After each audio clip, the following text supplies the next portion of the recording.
पुण्यातील सारसबाग आज आणि उद्या बंद राहणार आहे। शहरामध्ये प्रतिबंधात्मक आदेश लागू केल्यानं सारसबाग बंद राहणार आहे। सारसबागेतील मंदिर मात्र दर्शनासाठी खुलं राहील। रात्री 10 वाजेपर्यंत मंदिर दर्शनासाठी सुरू असेल।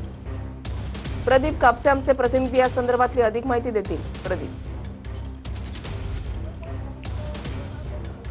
आपण पाहतोय की 2 दिवस सारसबाग जी आहे ती दर्शनासाठी बंद राहणार आहे आणि फिरायला येणाऱ्या लोकांसाठी आपण पाहतोय की सारसबाग जी आहे ती बंद करण्यात आलेली आहे। समोर आपण पाहतोय की सारसबाग ज्या ठिकाणी बंद करण्यात आलेली आहे त्या ठिकाणी प्रशासनानं बोर्ड जो आहे तो लावलेला आहे आणि बोर्डवरती आपण पाहतोय की सुरक्षेच्या कारणास्तव दृष्टिकोनातून 28 आणि 29 तारखेला सारसबाग जी आहे ती बंद राहील। काल सांगण्यात आलेलं होतं की मंदिर जे आहे ते दर्शनासाठी सुरू राहील, मात्र आपण पाहतोय की मंदिर सुद्धा या ठिकाणी दर्शनासाठी बंद करण्यात आलेलं आहे। दुसऱ्या बाजूला आपण पाहतोय की सारसबाग जे आहे ते आज पूर्णपणे बंद करण्यात आलेले आहे।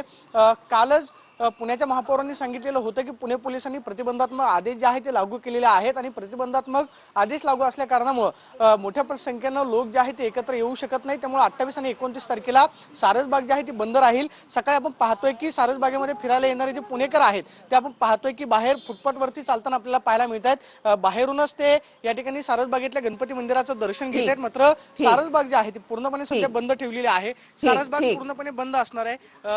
काय म्हणणं? नाही, हे प्रशासनाचा संपूर्ण चुकीचा निर्णय आहे।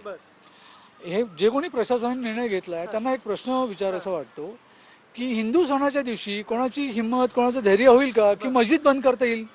सगळ्या मस्जिद आज सारसबाग जी आहे ती बंद ठेवण्यात आलेली आहे। 2 दिवस बंद राहणार आहे। व्यायाम करता येणार नाही। नाही, व्यायामाचा विषय सोडा, आपण निदान देवदर्शन तरी आम्हाला व्हायला पाहिजे। देवदर्शन व्हायला पाहिजे अशा सामान्य पुणेकरांच्या प्रतिक्रिया आहेत। धन्यवाद प्रदीप दिलेल्या सविस्तर माहितीसाठी।